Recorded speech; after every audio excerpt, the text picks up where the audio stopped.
Nous émettons à partir de Kinshasa en République démocratique du Congo, 19h30, c'est l'heure de vous informer. Bienvenue à tous. L'avenir du climat planétaire va se décider à Paris en France. 12 jours durant, 195 pays du monde devront prendre des engagements à l'unanimité. Le défi majeur est de limiter le réchauffement climatique à 2 degrés Celsius d'ici 2100. La RDC est également partie prenante.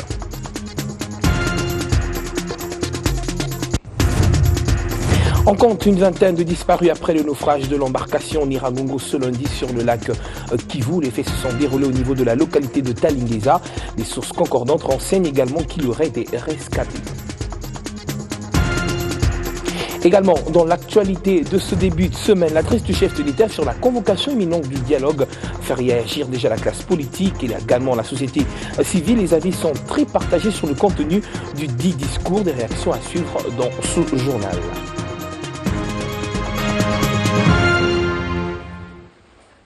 Bienvenue à tous. La convocation imminente du dialogue politique tel qu'annoncé par le chef de l'État le week-end dernier lors de son adresse à la nation suscite déjà des réactions. La dernière en date est celle du mouvement des réformateurs libéraux qui soutient, cette initiative du président de la République afin de débattre des questions politiques de l'heure et de sortir la RDC de son impasse. Écoutons à ce sujet la déclaration de ce parti politique.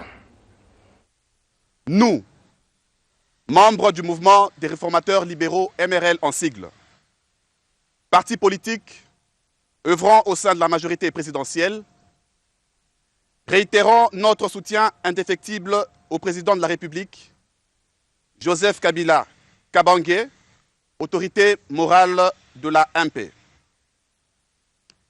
Primo, au regard de la convocation du dialogue national par son Excellence, Monsieur le Président de la République, le bureau politique du mouvement des réformateurs libéraux soutient en effet ces assises nationales étant l'unique issue pour la préservation de la paix et de l'intérêt national.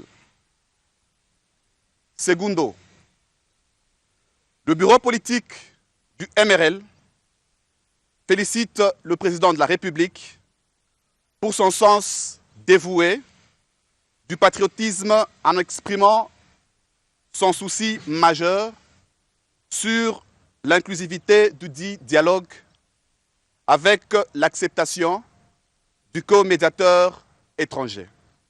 Nous ensemble,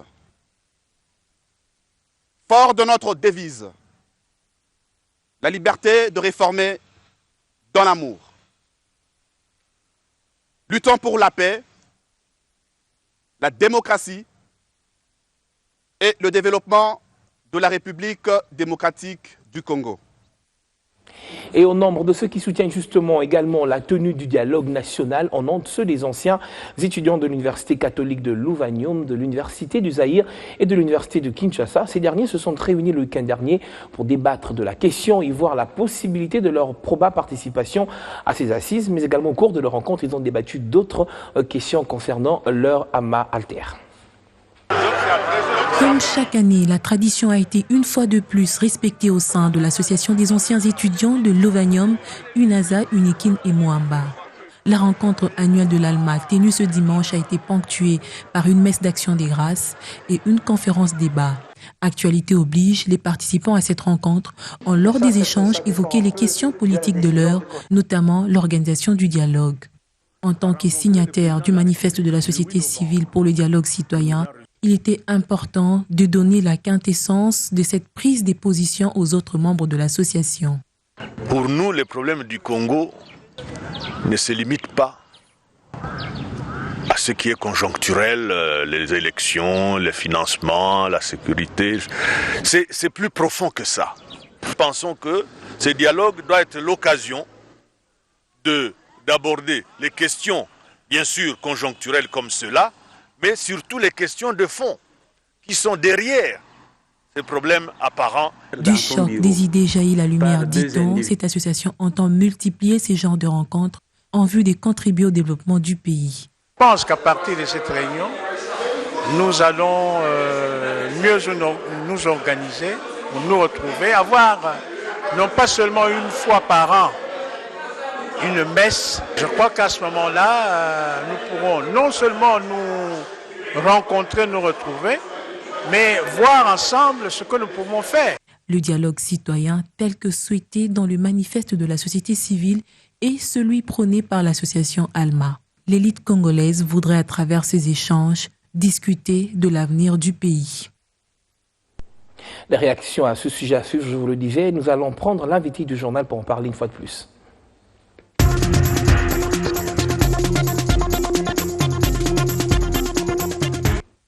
L'invité du journal reçoit pour vous ce soir Dave Bamona, qui est président de la Ligue des jeunes du MLCL. Bonsoir et merci d'avoir répondu à notre invitation. Bonsoir, monsieur. Alors, votre parti politique, le MLCL, comme je le disais, sera à la table autour d'un même repas avec le chef de l'État lors du dialogue national. Effectivement, pour nous, c'est vraiment un privilège de faire partie des délégués qui seront convoqués par rapport à ces dialogues. Vous savez que ces dialogues, pour nous, le MLC libéral, c'est un cadre, comme nous l'avons dit, c'est vraiment un cadre approprié pour nous permettre, nous, politiciens congolais, ou nous, les acteurs politiques, de nous mettre ensemble pour discuter des questions qui ont trait par rapport aux problèmes. Nous ne voyons rien glissement, comme le verraient certains d'autres partis politiques. Pourquoi parler du glissement pendant que le dialogue n'a pas encore débuté? Attendons le dialogue. Ça a été déjà convoqué par le chef de l'État. Il y a des thématiques qui seront abordées tout au long du dialogue. Vous savez, on a ces problèmes liés au calendrier électoral, le problème lié au financement de ces deux élections, le problème lié à la sécurisation des élections, et puis le problème lié par rapport au nouveau majeur. Ce sont des problèmes qui seront traités. Qui sont primordiaux, prioritaires. Voilà, pour nous, le MLC. Justement, nous estimons c'est important. Parmi les points justement cités par le chef de l'État, qui seront débattus au cours de ce dialogue, on a par exemple noté le fait que le chef de l'État estimerait que les prochaines échéances électorales soient orientées ou soient organisées dans les normes internationales, ce qui devrait à coup sûr demander beaucoup plus d'organisation et repousser les échéances électorales. Vous êtes d'avis également qu'en 2016, il n'y ait pas d'élection? Je ne peux pas partager, bon, c'est votre, je peux dire par rapport au MLC libéral, nous sommes focalisés par rapport au dialogue, les thématiques qui seront abordées, donc les questions, parce que nous aurons un cahier de charges. C'est par rapport à ces cahiers de charges que nous saurons comment aborder nos questions le long du dialogue. Justement, quels sont quelques points retenus dans votre cahier de charges? Là, c'est vraiment une question dont j'aimerais quand même que le porte-parole du parti vienne répondre à ma place. Très bien. Alors, vous êtes du MLC, on le disait, on sait, il y a quelques mois déjà, vous vous êtes scindé en deux. Jusqu'ici, que peut-on dire du parti du MLC-L quand on sait que vous êtes entré aujourd'hui au gouvernement congolais? Vous mangez sur la même table de ceux que vous critiquiez autrefois? Non, pas du tout, pas du tout. Ce n'est pas mal de répondre à l'invitation du chef de l'État. Lorsqu'il nous appelle à nous lier par rapport à cette équipe nationale. Quand on nationale, se retrouve, finalement, on y va. Vous savez, le pays avait beaucoup de problèmes. Et par rapport aux recommandations de concertation, il y avait une des recommandations qui était un gouvernement de cohésion nationale. Le chef de l'État a fait appel aux personnes à qui il a jugé bon de travailler par rapport à ces gouvernements. Il a fait appel au camarade doyen Thomas Loaka, il a fait appel à l'excellence Germain Kambinga, ainsi qu'à l'excellence Omer Ebouaké. Où est le mal dans tout ça? Du fait de répondre à l'invitation du chef de l'État. On tourne la page. Merci beaucoup. Voilà, très bien. Alors aujourd'hui, comment se porte votre parti? En merveille. En merveille surtout depuis notre grande matinée politique qui était le 7 novembre de cette année, vraiment avec une brillante succès. À la FIKIN, aujourd'hui, nous sommes un parti politique considéré parmi tant d'autres. Et vous croyez aujourd'hui que vous êtes également parmi les partis politiques de l'opposition qui peuvent tenir tête avec d'autres partis qui existaient déjà avant vous? Parce que vous êtes un nouveau parti. Pourquoi pas? Parce que nous sommes un mouvement politique, un parti politique digne de ces noms. Nous sommes capables aujourd'hui de tenir face. Nous sommes capables de militer. Nous sommes capables de défendre le valeur de notre pays. Avec combien de partisans? Avec quels partisans? Nous sommes de milliers. De milliers.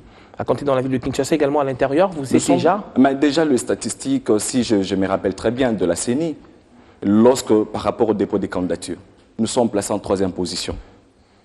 Vous pensez que c'est une chose facile? La courbe peut être renversée, hein? Voyons voir la suite. Très bien. Avant de séparer, un dernier mot, peut-être eu égard de toute l'actualité politique. C'est tout simplement un appel d'engagement politique de jeunes. Vous savez que dans notre pays, la jeunesse aujourd'hui, elle est instrumentalisée. Moi, je lance un appel à la jeunesse congolaise de ne pas se laisser faire par rapport aux hommes politiques qui vont demander à cette jeunesse-là de descendre dans la rue pour revendiquer. Le meilleur cadre pour nous, en tant que MLC libéral, c'est le dialogue. Et nous disons oui au dialogue. Dave Bamona, je rappelle que vous êtes président de la Ligue des jeunes du MLCN. Merci d'avoir répondu à notre invitation. C'est vraiment un privilège pour moi d'être là. Merci. C'était l'invité du journal.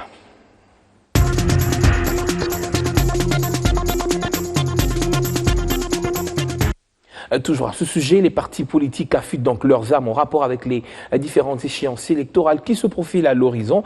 À l'exemple ici des jeunes de la Convention des Congolais Unis, parti politique cher à Lambert Mende Malanga. Plusieurs jeunes ont signé l'acte d'engagement qui les lie désormais à l'idéologie de ce parti. C'était ce week-end à la place IMCA dans la commune de Kalamo. La Ligue de jeunes de la Convention des Congolais Unis à la conquête de Kinshasa avant de s'envoler vers l'arrière-pays. De nombreux jeunes ont frappé à la porte de ce parti pour une adhésion. Elle passe par l'achat des cartes de membres. Pour le président de cette ligue, cet acte est nationaliste. Il démontre la volonté de plus de 1500 personnes de faire partir de cette formation politique. Nous sommes en train d'attendre le million ici à Kinshasa, mais nous sommes en train d'étendre notre travail pour l'intérieur aussi. Vous avez vu vous-même qu'on a totalisé 1 500 000 francs congolais. C'est-à-dire 1500 personnes aujourd'hui ont eu à acheter des cartes. Donc c'est une preuve vraiment irréfutable que nous sommes derrière l'initiateur et le chef de l'État. Satisfait de leur adhésion, ce jeune appelle d'autres à les rejoindre. C'est un remerciement parce que nous sommes très contents, les débuts. Donc nous sommes ici pour acheter, s'adhérer au parti, montrer de quoi nous sommes capables. C'est pourquoi nous avions motivé de notre argent propre. Nous avons donné 1000 francs par chacun pour nous permettre de faire valoir notre capacité de soutenir notre leader du parti. Nous appelons aussi tout le monde de venir adhérer à la CCI. Ici à la CCI, il y a tout ici. Il y a la joie, il y a le travail, il y a les intellectuels. Nous appelons tout le monde de venir nous rejoindre ici à la CCI. La CCI affûte ses armes pour les élections. Il y a de la place pour tous, en l'occurrence les jeunes. Dans un tout autre registre, je voulais annoncer à l'ouverture de ce journal ce naufrage survenu sur le lac Kivu qui vient d'endeuiller la partie est du pays. Les faits se sont déroulés ce lundi dans l'avant-midi après 1h30 de départ de la ville de Goma pour Katana dans le sud Kivu. Le bilan provisoire fait état de 17 passagers portés disparus et 25 rescapés, mais également un mort. Et parmi les rescapés figurent ceux qui sont dans un état plutôt grave. Les détails ici avec un autre correspondant dans la région, Patrick Sialoua. 13h58 à Goma, les rescapés du canot rapide Niragongo qui a fait naufrage sur le lac Kivu ce lundi matin arrivent au port de Goma. Ici, le port est déjà pris d'assaut par les Gomatraciens venus avoir les nouvelles de l'heure qui étaient dans ce canot rapide en partance pour Katana au sud Kivu. À leur arrivée, tous ces rescapés sont pris en charge par une équipe médicale déployée par le gouvernement provincial du Nord Kivu. Le ministre provincial des Transports du Nord Kivu, Karline Zanzuka Sivita, donne les circonstances de ces naufrages qui a fait 25 rescapés, 1 mort et 17 portés disparus. Et la version même du capitaine du bateau qui vous a dit que la vague, la puissance de l'eau, quand il y a vague, l'eau vient souvent avec une puissance, a pu déchirer toutes les vitres qui sont devant lui et le bateau a pris de l'eau et ça submergé. Pour les rescapés, il y a 2 malades. Vous avez vu vous-même, il y a 2 malades agonissants et notre équipe médicale vient de les amener à l'hôpital général.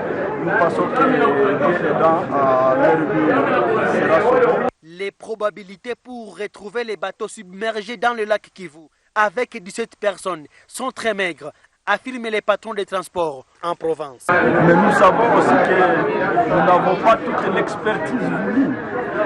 Même si on pouvait les repérer, il se poserait un grand défi.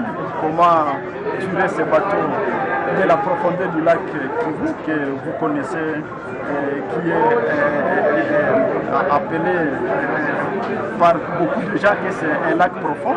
Donc nous devons quand même assurer la population que nous n'avons pas présentement à Goma cette expertise voulue pour même si on trouvait ce bâton, pour l'amener à la surface. Ça, c'est un défi que nous avons. Il faut être fort avec nous-mêmes. Mais ce qui nous intéresse maintenant, c'est de savoir le reste des gens qui figuraient sur les manifestes. Est-ce qu'on peut encore trouver des survivants? Est-ce qu'on peut encore trouver, il est évident qu'il y a des morts, est-ce qu'on peut encore retrouver ces morts pour que ces gens soient enterrés avec beaucoup de dignité dans leur famille? Selon les rescapés, n'eût été cette pirogue qui était de passage sur le lieu du naufrage, il n'y aurait aucun survivant. Il y a une cassure de 18 camions de parapluies et le capitaine a laissé les volants. Chacun s'est sauvé de sa main jusqu'à ce qu'il y ait une pirogue motorisée qui est venue le sauver après. Ces canaux rapides Nyiragongo, jadis gérés par le gouvernement provincial, vient de faire ce naufrage pendant qu'il était déjà cédé à un particulier. L'actualité internationale, vous le savez, c'est avec les travaux de la 21e édition de la conférence des partis COP21 qui se sont ouverts aujourd'hui à Paris en France. Ces assises mettent autour d'une même table 195 pays du monde pour discuter sur l'avenir du climat. Alors les enjeux sont de taille, entre autres le respect de l'engagement fait par les pays du Nord aux pays de développement, celui de mobiliser 100 milliards de dollars américains par an d'ici à 2020 pour financer la transition de ces pays vers des économies bas carbone. Et la RDC figure parmi les pays qui attendent la réalisation concrète de ces promesses. Paris, capitale mondiale du climat.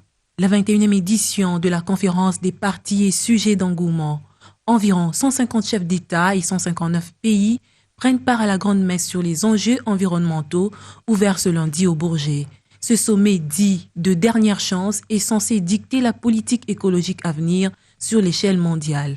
Des assises placées sur haute surveillance, elles interviennent quelques semaines après les attentats terroristes qui ont frappé la France et entraîné 130 morts.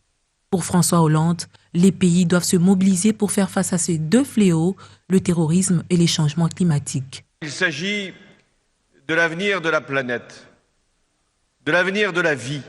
Je n'oppose pas la lutte contre le terrorisme à la lutte contre le réchauffement climatique. Ce sont deux grands défis mondiaux que nous devons relever parce que nous devons laisser à nos enfants davantage qu'un monde libéré de la terreur. Nous leur devons une planète préservée des catastrophes. L'Afrique, avec 4% d'émissions de gaz à effet de serre, est pourtant principale victime des conséquences du réchauffement climatique. Ces échanges se veulent un cadre de négociation pour la réduction des pollutions et l'acquis des financements. Macky Sall, président du Sénégal, appelle les participants à bannir l'égoïsme des nations au profit de la concentration des énergies pour sauver la planète. Face au péril, sommes-nous disposés à transcender nos égoïsmes nationaux, chacun assumant sa part de responsabilité pour sauver la planète, notre habitat commun? La question mérite réponse ici et maintenant, parce que nous n'avons ni excuse, ni plan B pour nous détourner de nos responsabilités de sauver la planète. Il faut dire qu'en amont, plusieurs attentes ont été formulées par la République démocratique du Congo en tant que deuxième poumon mondial de par sa forêt et ses 13% du potentiel hydroélectrique, de quoi susciter l'intérêt des autres nations pour préserver ses atouts. Durant 11 jours, des experts vont discuter pour dégager un accord. Cette clause constituera une clé de voûte pour la gouvernance mondiale du climat. Il faudra à tout prix limiter le réchauffement climatique à 2 degrés Celsius d'ici 2020. Le tout dépend du sérieux des engagements des pays.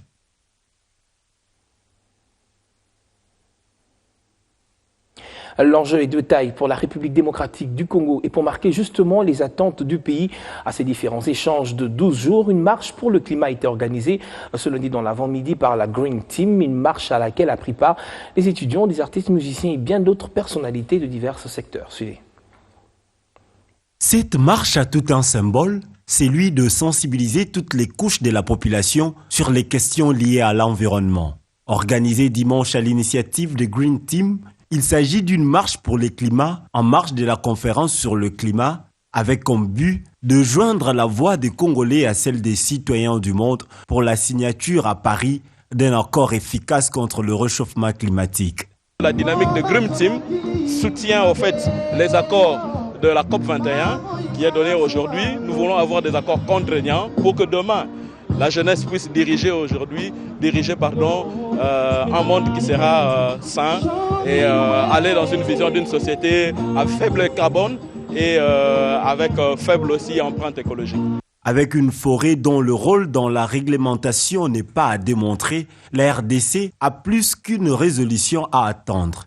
À l'issue de ces accords, nous aurons gain de cause par rapport à ce que nous demandons le plus souvent, notamment la prise en compte de peuples autochtones, c'est-à-dire le pygmée qui sont les intendants par nature de la forêt et qui ont eu à protéger cette forêt.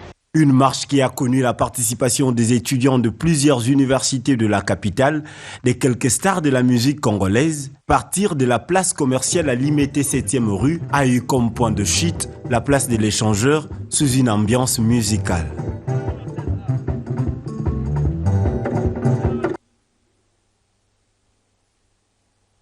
De l'environnement à la santé avec la journée mondiale de lutte contre le sida qui sera célébrée ce mardi 1er décembre. La situation de l'épidémie du siècle reste plutôt favorable, il faudra le dire, malgré les multiples défis. Plus de 15 millions de personnes sous traitement à travers le monde et 100 000 en République démocratique du Congo. Je vous propose ici d'écouter Marc Saba, directeur pays de l'ONU SIDA, dans un extrait choisi par Christian Elongo. C'est l'occasion de voir les acquis en matière de lutte contre le VIH, les progrès réalisés, mais également les défis qui restent.